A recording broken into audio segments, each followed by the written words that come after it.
अब ACIC और DA ने साथ मिलकर अल्ताफ खनानी को दबोचने के लिए कोवर्ट ऑपरेशन तो अवश्य लॉन्च कर दिया था और इसके लिए उनके पास फाइव आइज नामक अपने मल्टीनेशनल इंटेलिजेंस अलायंस के सारे रिसोर्सेज भी मौजूद थे।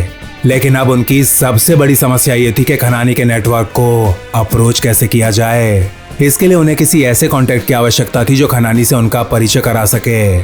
DA को अच्छे से पता था कि पाकिस्तान की इंटेलिजेंस एजेंसी ISI तो खुद खनानी की एक बहुत बड़ी कस्टमर है, इसीलिए उससे मदद मांगने का तो कोई प्रश्न ही नहीं था। इसी के चलते DA की रिक्वेस्ट पर CIA द्वारा अजीत डोवल से मदद की गुहार लगाई जाती है और इसका एक बहुत अच्छा कारण भी था।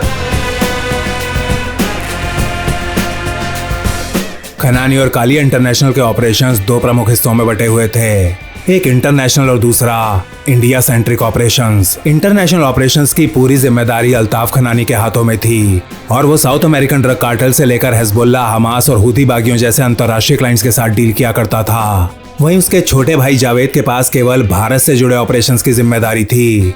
ISI की मदद से PSPC की प्रिंटिंग प्रेस में छपने वाली भारत की नकली करेंसी को नेपाल और बांग्लादेश के रास्ते भारत के कोने कोने में डिस्ट्रीब्यूट करवाना, भारत की धरती पर धमाके करवाने के लिए LET और JEM जैसे आतंकी संगठनों को जब जहां जितनी जरूरत पड़े तब वहां उतने पैसे उनके पास भिजवाना, कनाडा, ऑस्ट्रेलिया और UK में बैठे खालिस्तानी ड्रग डीलर्स के लिए मनी लॉन्ड्रिंग करना और पंजाब बॉर्डर के रास्ते जितनी हो सके उतनी ड्रग्स को भारत के अंदर पहुंचाना। ये सारे के सारे काम जावेद खनानी के जिम्मे थे और यही कारण था कि अजीत डोवल के नेतृत्व में R&AW अल्ताफ से ज्यादा जावेद के ऊपर फोकस कर रही थी।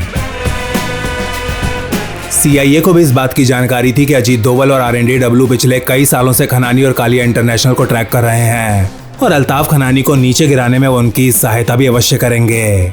अमेरिकन का यह अंदाजा एकदम सही साबित होता है। अल्ताफ का नाम सुनते ही अजीत डोवल ACIC और DA की मदद करने को तुरंत तैयार हो जाते हैं।